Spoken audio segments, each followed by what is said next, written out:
देखिए, अब एक तरफ तेज प्रताप और तेजस्वी के बीच सियासी जंग छिड़ चुकी है, तो वहीं दूसरी तरफ भोजपुरी इंडस्ट्री के सुपरस्टार भी आजकल सियासी फाइट में उलझे हुए हैं। इस बीच खेसारी लाल यादव ने कुछ ऐसा कह दिया जिसके बाद पूरी भोजपुरी इंडस्ट्री उन पर टूट पड़ी है।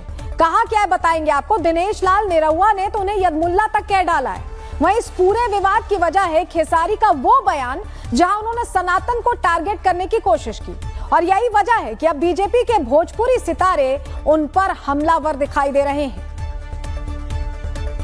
खेसारी लाल पर सबसे बड़ा हमला उन्हीं की इंडस्ट्री के भोजपुरी कलाकारों ने बोला है, जिनमें उन्हें सनातन विरोधी बताया गया है। सुन लीजिए जरा।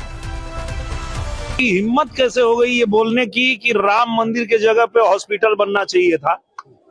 500 साल जिस मंदिर के लिए हिंदू लड़ते रहे, अपने जान की बाजी लगाए, कुर्बानी दिए, और कोर्ट के आदेश आने के बाद जब वहां भव्य राम मंदिर बना है तो आप बकवास करते हैं कि वहां मंदिर के जगह हॉस्पिटल बनना चाहिए। तो ऐसे आदमी को यदमुल्ला ही कहा जा सकता है। अब ये यादव नहीं हो, गलती कहले हैं, ठीक है कहले हैं।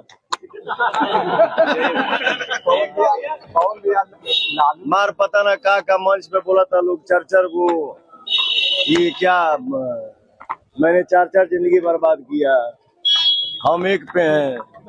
तो मुझे पता है ना किसके पास और किसके अंदर क्या सच्चाई है और क्या नहीं है। अब हम बोली कि 500 जिंदगी तू खराब पहले बड़ा स्टार बनावे के नाम पे। और देखिए, इस बीच खेसारी लाल यादव ने भी पलटवार किया और उन्होंने कहा कि दिनेश लाल और पवन सिंह उनके आदर्श जरूर हैं, लेकिन कर्मदाता नहीं। सुनिए खेसारी ने क्या कहा। मेरा उनसे व्यक्तिगत अभी तो उन्होंने तत्काल ही बोला है कि मैं एक पानी पे नहीं रहता। कभी मैं बोलता हूं कि पवन भैया के कारण मैं यहाँ पे हूँ, दिनेश भैया के कारण मैं यहाँ पे हूँ।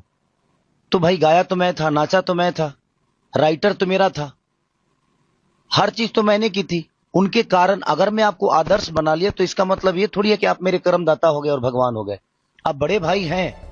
खेसारी पर सनातन विरोधी होने का आरोप लगा है, तो वहीं बीजेपी सांसद और भोजपुरी कलाकार मनोज तिवारी ने भी उन पर हमला बोलते हुए कहा कि खेसारी लाल पर दल का असर हो गया है। उन्हें भी सुनिए। खेसारी कल तक तो मंदिर ही करते थे, पता नहीं कौन सी वो पढ़ाई है जो महागठबंधन में जाते ही राम मंदिर के विरोधी हो गए। उनके कई गाने हैं उसके पक्ष में। और खेसारी बाबू को मैं ये भी बताना चाहूंगा कि भैया बाबू, राम मंदिर बनने के पहले ना दशरथ हॉस्पिटल बना था, जो देश का one of the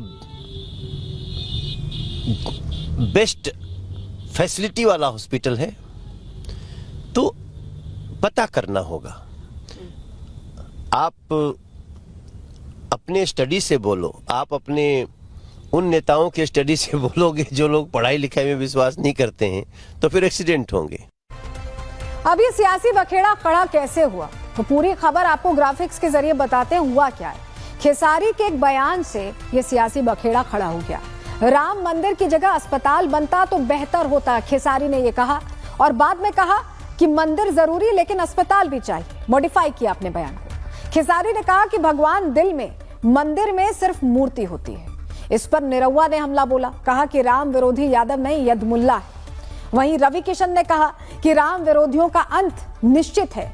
Manoj Tiwari को भी अभी आप सुन रहे थे, कह रहे थे कि दल का असर है, वो सनातनी नहीं रहे, पहले सनातनी हुआ करते थे, उनके बहुत से गाने हैं राम मंदिर को लेकर। अयोध्या के संत क्या कह रहे हैं कि राम भक्तों का अपमान है और ऐसे में गिरफ्तारी होनी चाहिए खेसारी की।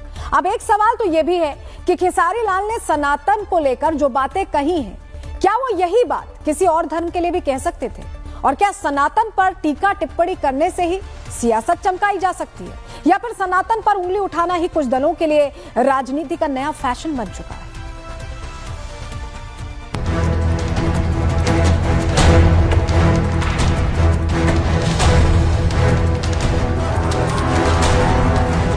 बिहार चुनाव में सनातन पर संग्राम।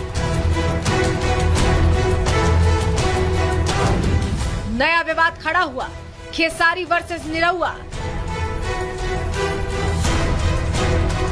बिहार की जमीन इस वक्त सियासी बैटल ग्राउंड बन चुकी है। रोज नए सियासी विवाद अंकुरित हो रहे हैं और इस बीच सबसे ज्यादा चर्चा में है वो भोजपुरिया जंग जिसके केंद्र में है बिहार के सुपरस्टार।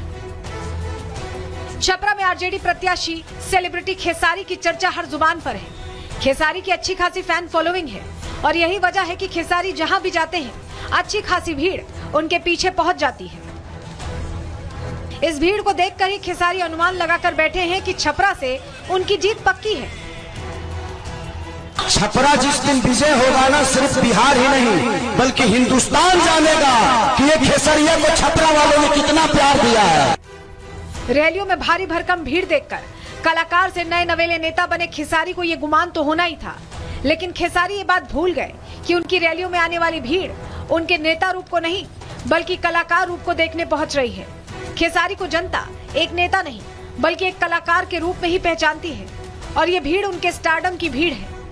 असल में हकीकत ये है कि वो जिस राजनीति के मैदान में बैटिंग के लिए उतरे हैं उसमें जनता के मुद्दे और जनभावना ही मायने रखती है, वरना एक पल में नेता से वापस अभिनेता बनने में भी देर नहीं लगेगी। हिंदू आस्था पर सवाल उठाने वालों को जनता क्या जवाब देगी ये तो समय ही बताएगा। लेकिन बिहार में पहले चरण का चुनाव प्रचार थम तो गया है, लेकिन आखिरी दिन किस राजनीतिक दल की तरफ से कैसी बैटिंग की गई है तस्वीरें आपको दिखाते हैं। जहां सीएम योगी आदित्यनाथ ने आज मोर्चा संभाला और सीमांचल बेल्ट पर पार्टी का प्रचार किया, धुआंधार प्रचार किया है, तो वहीं आज दरभंगा, लखीसराय, समस्तीपुर, गोपालगंज भी वो पहुंचे थे। ये वो तस्वीरें आप देख रहे हैं रोड शो जहां पर हुआ योगी आदित्यनाथ का, और भारी भीड़ यहां मौजूद रही। वहीं सीएम योगी ने बिहार में एक बार फिर से उत्तर प्रदेश के बुलडोजर का जिक्र कर दिया और कहा कि बिहार में भी ये बुलडोजर माफिया पर चलने वाला है। सुनिए। हम लोग गरीबों में बांटने का काम करते हैं तो उसकी चिढ़ इनके पार्टनर समाजवादी पार्टी की लोग बिहार के अंदर भाषण के माध्यम से, बयानों के माध्यम से निकालने का काम कर रहे हैं। लेकिन उत्तर प्रदेश का बुलडोजर थमने वाला नहीं है, वो डरने वाला भी नहीं है। अब तो बिहार भी माफिया के खिलाफ यही कार्रवाई करेगा। गृहमंत्री अमित शाह भी मोतिहारी पहुंचे थे, जहां उन्होंने कहा कि राहुल गांधी और तेजस्वी यादव के लिए अब सत्ता में कोई वैकेंसी ही नहीं है। जरा जोर से बोलो, कर सकते हैं। मोदी जी ने 11 साल राज किया और नीतीश बाबू ने 20 साल शासन किया। नीतीश बाबू और मोदी जी पर 4 आने का भी भ्रष्टाचार का आरोप नहीं हुआ है। भाइयों बहनों, ये लालू राबड़ी अपने बेटे को मुख्यमंत्री बनाना चाहते हैं और सोनिया गांधी अपने बेटे को प्रधानमंत्री बनाना चाहते हैं। अब मैं दोनों को कहना चाहता हूं, लालू जी, सोनिया जी, ना आपका बेटा मुख्यमंत्री बनने वाला है, ना सोनिया जी का बेटा प्रधानमंत्री बनने वाला। यहां पर बिहार में नीतीश जी सीएम बने हुए हैं और दिल्ली में मोदी जी पीएम बने हुए हैं। इन लोगों के लिए कुर्सी खाली नहीं है, वैकेंसी ही नहीं है। और गृह मंत्री नहीं, रक्षा मंत्री राजनाथ सिंह भी तेजस्वी के गढ़ राघोपुर पहुंचे, जहां उन्होंने महागठबंधन पर हमला बोलते हुए कहा कि बिहार का विकास यूं ही जारी रहेगा। बिहार के विकास का जहां तक प्रश्न है, मैं आपको बतलाना चाहता हूं, एक आंकड़ा मैं देना चाहता हूं। जब केंद्र में कांग्रेस और आरजेडी की सरकार थी, यानी यूपीए की सरकार थी, तो 10 साल में इन्होंने बिहार के विकास के लिए केवल 2 लाख करोड़ रुपया दिया था। 2 लाख करोड़ केवल दिया था। और जानते हैं, जब से हम लोगों की सरकार आई है, 10 साल में हम लोगों ने, बहनों भाइयों, 15 लाख करोड़ रुपए बिहार के विकास के लिए दिया है। जब भी इन लोगों की सरकार आती है, बिहार पर ब्रेक लग जाता है।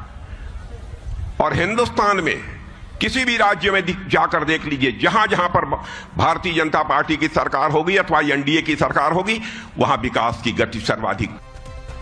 देखिए, मेन लड़ाई तो एनडीए और महागठबंधन के बीच ही है, लेकिन कुछ छोटे दल भी तेजस्वी के लिए सरदर्द बन रहे हैं। जनसुराज पार्टी के अध्यक्ष प्रशांत किशोर ने तेजस्वी पर हमला बोलते हुए कहा कि वो राजनीति से रिटायरमेंट लेने के बाद क्या करेंगे, पहले ये बताएं। यादव पोस्ट रिटायरमेंट अपने लिए क्या करेंगे ये बता दें। अब चुनाव हार रहे हैं, कुछ भी बोल रहे हैं। पहले 2,500 रुपया देंगे, फिर नौकरी देंगे, अब 30,000 रुपया देंगे। और देखिए, सिर्फ जनसुराज ही नहीं बल्कि हैदराबाद से आकर ओवैसी भी बिहार में तेजस्वी के लिए मुश्किल खड़ी कर रहे हैं। तस्वीर हम आपको ये जो दिखा रही है तस्वीर देखिए, क्योंकि ओवैसी ने आजकल बिहार में ही घूमने का फैसला किया। घूम रहे हैं, मुसलमानों को कह रहे हैं कि आरजेडी जैसी पार्टियों के लिए दरी बिछाना बंद कर दीजिए।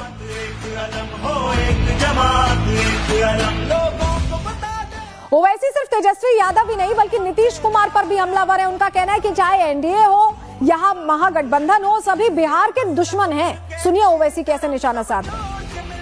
याद रखिए, जिसको सुनाई नहीं देता तुम्हारा गम, जो तुम्हारे आंख में आंसू है उसको देख नहीं सकता, जो तुम्हारी नाइंसाफी को अपनी नाइंसाफी नहीं समझ सकता। बहादुरगंज की जनता, सीमांचल की जनता, वो तुम्हारे वोट का हकदार नहीं है।